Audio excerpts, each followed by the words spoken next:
effectivement, enfin, et Nicolas, puisque ça va être tout à fait complémentaire les trois topos, donc c'était tout à fait logique qu'on les mette dans la même session. Si on peut avoir donc moi, je vais revenir un peu donc, sur cette problématique anticoagulant, notamment anticoagulant AOD et syndrome coronaire aigu, hein, et pour vous dire d'où on vient et où on en est actuellement. Alors, si je ne reviens pas là-dessus, évidemment, vous avez compris que tout l'enjeu de cette discussion, elle est sur la balance entre le risque ischémique cérébral pour l'AFA et puis cardiaque essentiellement pour les stents. Et puis le risque hémorragique, bien sûr, qui est il y a évidemment une évidence, plus on fait un traitement anti-agrégant, anticoagulant efficace, et plus on a de risques de saigner, qu'il faut donc pour chaque patient, c'est ça qui est nouveau, c'est ce qu'a mentionné Camille à la fin de son topo, c'est qu'on va falloir trouver pour chaque patient le meilleur, la meilleure balance bénéfice-risque. Alors on dispose d'un certain nombre d'essais qui ont servi à faire une partie des recommandations, mais encore une fois, c'est des essais qui arrivent régulièrement en publication. Le dernier, qui est l'étude Augustus, était publié en mars dernier simplement, pour justement essayer de répondre à cette question et construire les recommandations. Donc la médecine et la cardiologie s'appuient sur des dogmes. On en a tous connu, et tous les dogmes sont faits à un moment donné pour effectivement tomber. Et un des dogmes, c'est l'aspirine. Et alors, quand même, une des nouveautés de ces dernières années et des nouvelles recommandations, c'est quelle est la place aujourd'hui de l'aspirine dans la prise en charge de la maladie athérothrombotique. Ça paraissait une citadelle absolument imprenable, et on va s'apercevoir que ce n'est pas forcément le cas, justement, dans ces situations où le rapport bénéfice-risque est toujours délicat. Alors, les premiers à s'être attaqués à ça, c'est l'étude Wust, c'est des Allemands, et c'était une étude initiée par les investigateurs, c'est pas du tout une étude industrielle, et c'est les premiers à s'être posé la question de savoir si, dans tous les cas, c'était intéressant ou pas de mettre de l'aspirine chez des patients qu'on dilatait avec mise en place d'un stent. Alors, c'était vraiment le dogme, comme ça a été dit, on ne pouvait pas faire une angioplastie avec un stent sans mettre une bithérapie antiagrégante, Plavix aspirine, et puis quand le patient était sous anticoagulants, en l'occurrence ici, à l'époque c'était des AVK essentiellement, eh bien on était toujours un peu embêtés pour savoir qu'est-ce qu'il fallait faire de ces patients et combien de temps il fallait durer. Eux, ils ont proposé de façon tout à fait, plus qu'originale, assez gonflée parce que ça n'avait jamais été fait avant.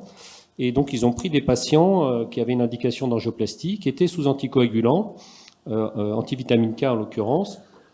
Ils avaient été pré-traités pour la plupart par le clopidogrel avant, et ensuite ils ont eu leur angioplastie, ils ont été randomisés, et après l'angioplastie, il y a eu deux groupes. Un groupe pour lequel l'AVK, qui était déjà initié bien sûr avant, était associé au clopidogrel en monothérapie antiagrégante, et puis un groupe qui avait l'AVK associé au clopidogrel et l'aspirine, qui était la pratique jusqu'à maintenant. Et donc c'est une relativement petite cohorte, 500 patients, assez hétérogène parce que les indications des AVK dans cette cohorte, elles étaient un peu pour différentes causes, principalement bien sûr pour de l'AFA, pour les 3/4 des malades. Et ils ont suivi ces patients 12 mois. Alors, quand ils ont présenté ça pour la première fois à l'ESC, ça a eu un certain retentissement parce que c'était là aussi un peu contre-intuitif par rapport à ce qu'on pouvait penser. Non pas sur la partie que, évidemment, concernant les saignements, puisque le risque de saignement était bien sûr beaucoup plus bas dans le groupe qui n'avait pas d'aspirine. Vous voyez une réduction du risque relatif de 60%. Alors là-dedans, il y avait des saignements majeurs et puis des saignements moins majeurs, des saignements mineurs, mais vous voyez que sur l'ensemble des saignements, c'était très significatif. Et est-ce que ça s'est payé d'un prix sur les critères d'ischémie, c'est-à-dire infarctus, décès, AVC, thrombose de stent? Pas du tout. Le groupe qui a eu la bithérapie, c'est-à-dire AVK plus clopidogrel, eh bien, avait moins d'événements ischémiques que le groupe avec la trithérapie AVK, aspirine, clopidogrel.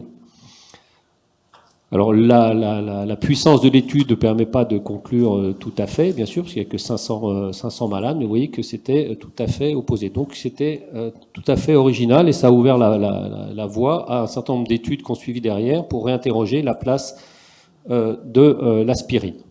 Juste pour relativiser un peu tout ça, quand on regarde dans le détail les saignements qui sont évités, pour une grande partie ce sont des saignements non majeurs. Vous voyez que sur les saignements majeurs, c'est dans le bon sens, mais c'est non significatif.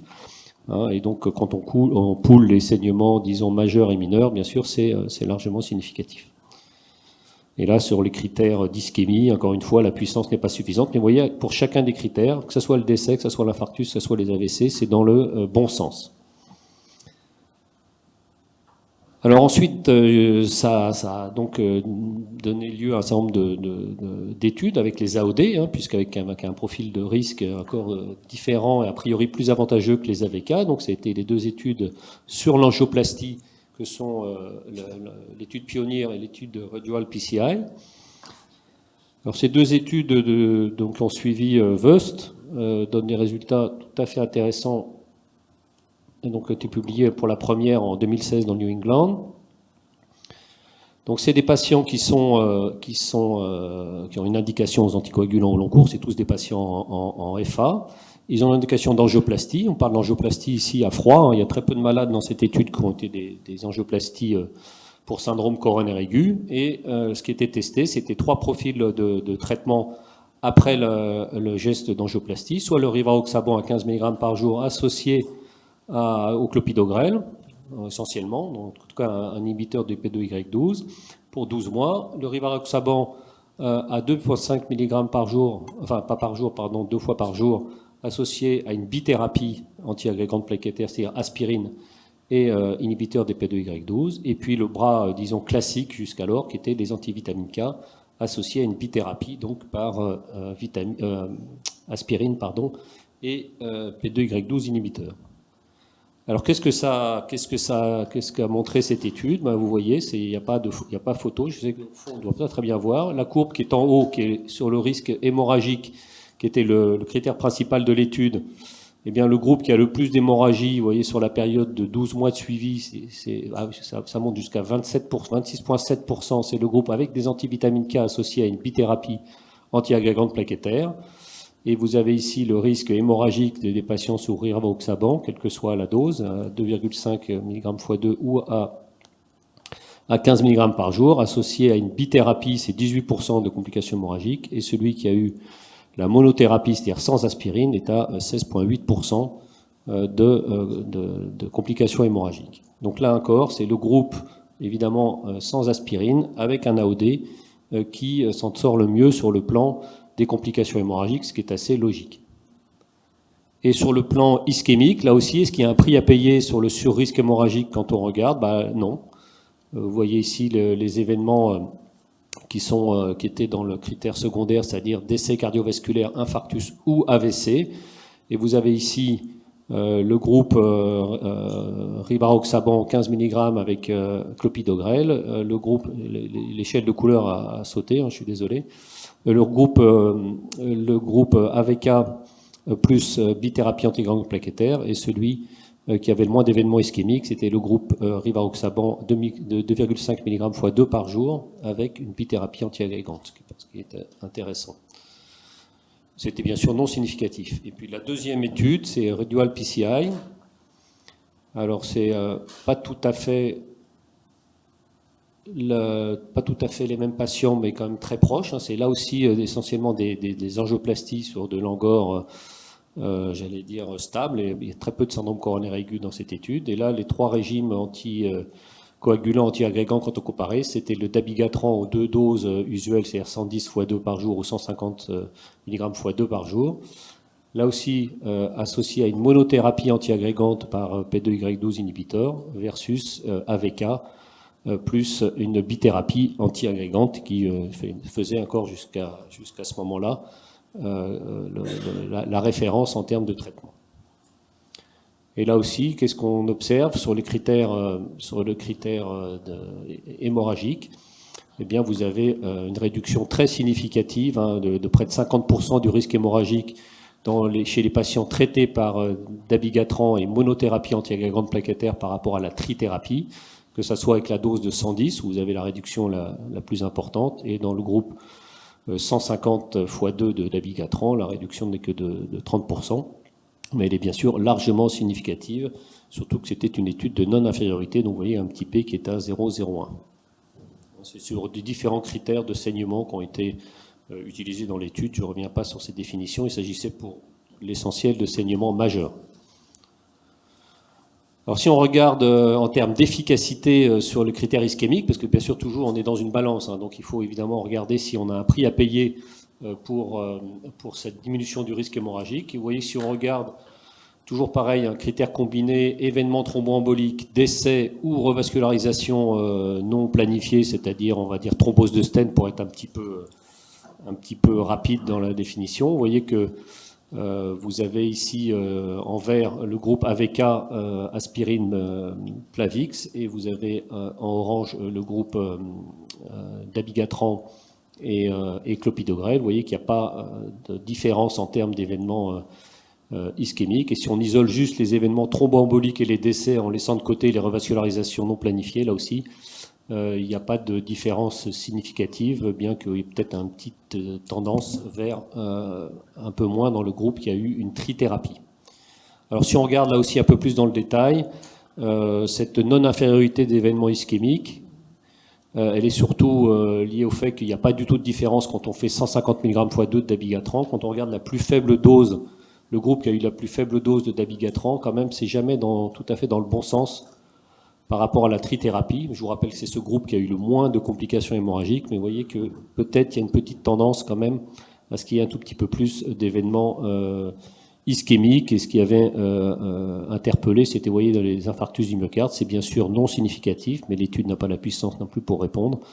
Il y a quand même un tout petit peu plus d'événements type infarctus dans le groupe dabigatran sans aspirine versus les AVK avec aspirine clopidogrel. Mais c'est non significatif. Je vais avancer rapidement. Et puis ça, on était dans de l'angioplastie, encore une fois, essentiellement de l'angioplastie avec stent, mais de l'angioplastie dans un contexte clinique stable. Et puis la dernière étude, c'est l'étude d'Augustus, donc publiée en mars 2019. Là, on n'est pas tout à fait dans le même profil de patient, puisqu'il s'agit de patients en syndrome coronaire aigu, en FA, avec indication d'anticoagulation au long cours. Et là, on regarde aussi différentes combinaisons de traitements pour savoir qu'est-ce qui présente le meilleur profil bénéfice-risque. Alors, les hypothèses qui étaient testées, c'était que donc c'est une étude avec l'apixaban. C'est une étude, on va la voir après, mais qui inclut à elle seule autant que les deux études précédentes que je viens de vous mentionner, qui manquaient un peu de puissance sur un certain nombre d'items, donc c'est intéressant. Et donc l'apixaban, la première hypothèse, c'est que c'était non inférieur ou supérieur, c'est-à-dire que l'hypothèse de supériorité est testée une fois que le critère non-infériorité a été atteint, du traitement donc par apixaban et monothérapie antiagrégante versus les AVK. Et la deuxième comparaison, c'est entre placebo et aspirine. Vous voyez, ça va être une étude avec une double analyse factorielle. Alors, les critères d'inclusion, c'est de l'AFA, donc avec indication une utilisation d'anticoagulants au long cours. Et ils ont fait un syndrome coronaire aigu avec récent, c'est dans les 2 semaines qui ont précédé leur randomisation. Et donc il était prévu que ces malades aient au moins entre 1 et 6 mois d'utilisation de P2Y12 inhibiteurs.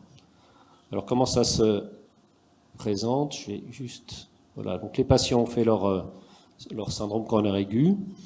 Ils ont été dilatés ou pas, parce que tous les patients n'ont pas été dilatés. Ils ont été randomisés. Alors, soit pour recevoir, donc on va se retrouver avec 4 groupes de traitement, soit l'apixaban 5000 g x 2 associé donc à une bithérapie antiagrégante plaquettaire, soit l'apixaban associé uniquement au clopidogrel pour l'essentiel, et puis les 2 groupes antivitamine K, là aussi en trithérapie ou simplement en bithérapie, c'est-à-dire AVK plus P2Y12 inhibiteur, c'est-à-dire le groupe de Voest qui avait donné les meilleurs résultats. Ensuite, ça c'est au moins 6 mois de traitement, et ensuite, analyse primaire, on évalue le risque hémorragique des traitements par l'apixaban versus les AVK, et l'analyse secondaire, c'est le risque d'hémorragie de l'aspirine versus le placebo, indépendamment du traitement par apixaban ou AVK. Le critère principal, c'est l'hémorragie, on l'a dit, et puis les critères secondaires, c'était décès, toute cause et hospitalisation, et puis décès ou événement ischémique. Je passe sur l'analyse hiérarchique. Alors juste un petit détail sur le type de patient, le profil des patients qui ont été inclus. Vous voyez, c'est des patients avec des risques, des Schatz-Vasque à 3,9, donc des risques élevés. Un H-Bled qui est quasiment à 3, donc des risques hémorragiques conséquents. Et puis vous voyez que l'immense majorité des P2Y12, comme maintenant c'est dans la recommandation, comme l'a mentionné Camille, c'est essentiellement du clopidogrel qui a été reçu dans 92% des cas. Et la dose d'apixaban à 2,5 a été donnée uniquement chez 10% des patients, hein, sur les critères sur lesquels je ne reviens pas pour la dose réduite d'apixaban, le petit poids, la clairance et l'âge. Alors, qu'est-ce que ça qu'a donné cette étude? Si on repart sur la première comparaison qui était de savoir est-ce que l'apixaban, dans cette population particulière de patients avec syndrome coronaire aigu, une grande partie donc encore une fois ont eu l'angioplastie, mais pas tous, est-ce qu'il y a un avantage par rapport aux AVK sur le critère d'hémorragie? Vous voyez qu'il n'y a pas de discussion là-dessus. Il y a une réduction du risque absolu de plus de 4%, ce qui fait que le nombre de patients à traiter pour éviter un événement hémorragique est de 24. Donc c'est largement significatif à la fois pour la non-infériorité et bien sûr pour la supériorité également. Et si on regarde la deuxième comparaison qui était l'objet de l'étude, c'est-à-dire de regarder l'aspirine versus placebo, là aussi c'est largement en faveur de l'abstention, si je puis dire, de l'aspirine sur le risque hémorragique, puisque la réduction du risque absolu est de 7%, c'est-à-dire que chaque fois que vous traitez 14 patients, ou que vous ne traitez pas plutôt 14 patients par l'aspirine, vous évitez un événement hémorragique. Alors si on regarde maintenant les combinaisons, puisque vous avez vu qu'on arrivait à 4 groupes de traitement, toujours pareil sur ce critère d'hémorragie. Le groupe qui a le plus haut taux d'hémorragie, c'est le groupe avec, comme on pouvait s'y attendre, les AVK, le clopidogrel et l'aspirine, c'est ici. Le groupe ensuite apixaban et aspirine et clopidogrel qui est ici. La courbe orange, c'est les AVK avec simplement le placebo, c'est-à-dire juste le clopidogrel et pas d'aspirine associée, et puis l'apixaban sans aspirine, qui est le groupe qui a le moins de risque hémorragique. Donc l'apixaban sans aspirine est le traitement qui présente le meilleur profil de safety en termes de prévention des complications hémorragiques.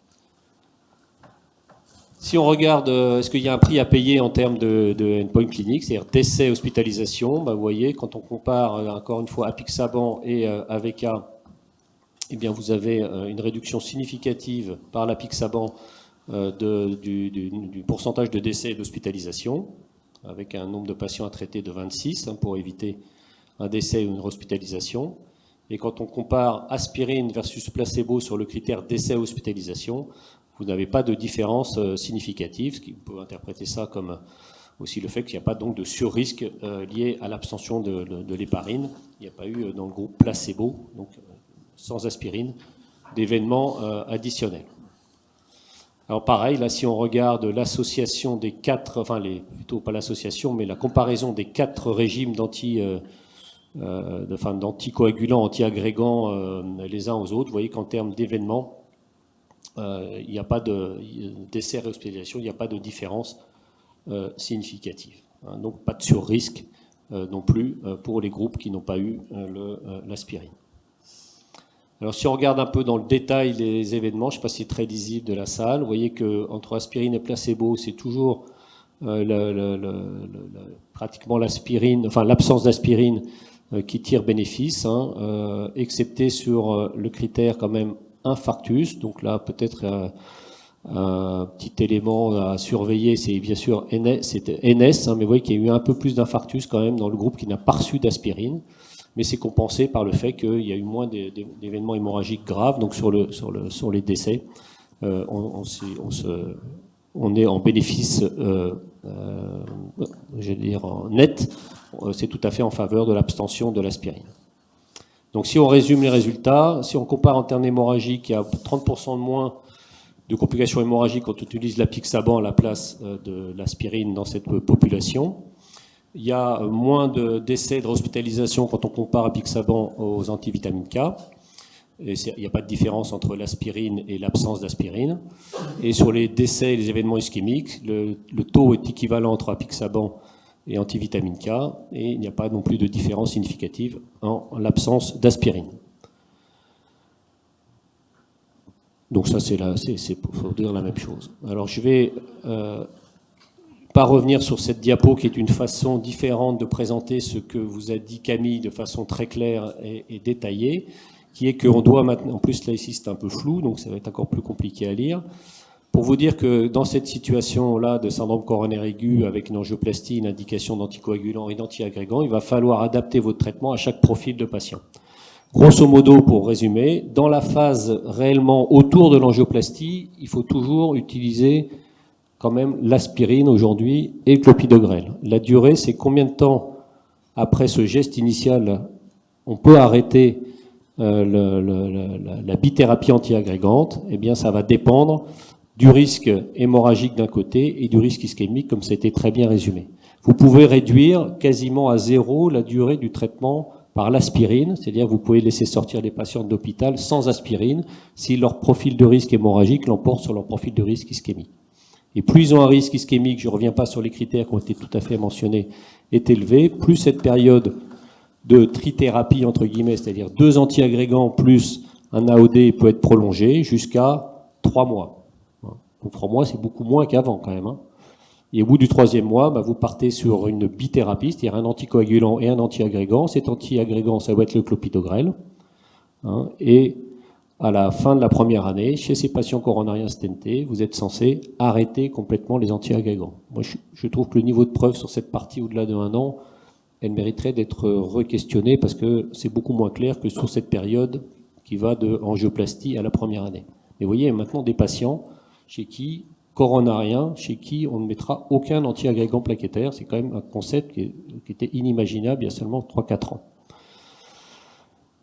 Et puis, si vous avez un profil, encore une fois, ischémique, très élevé, un risque hémorragique très élevé, le patient il sort sans aspirine de son syndrome coronaire aigu avec son angioplastie de l'hôpital, il sort avec son AOD apixaban plus clopidogrel, et puis on le laisse sous cette association 12 mois, et au 12e mois on peut interrompre.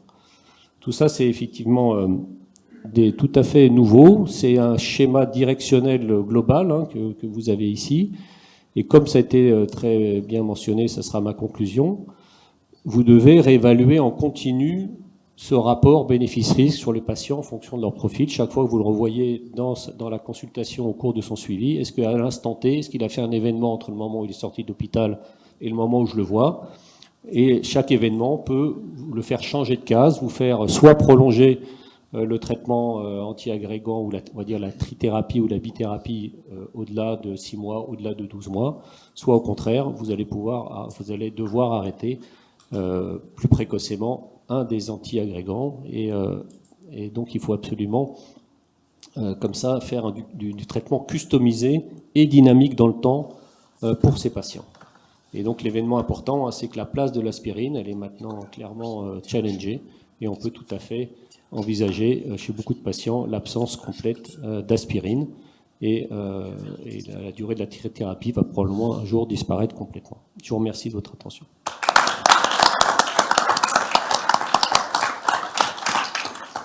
Alors merci Emmanuel.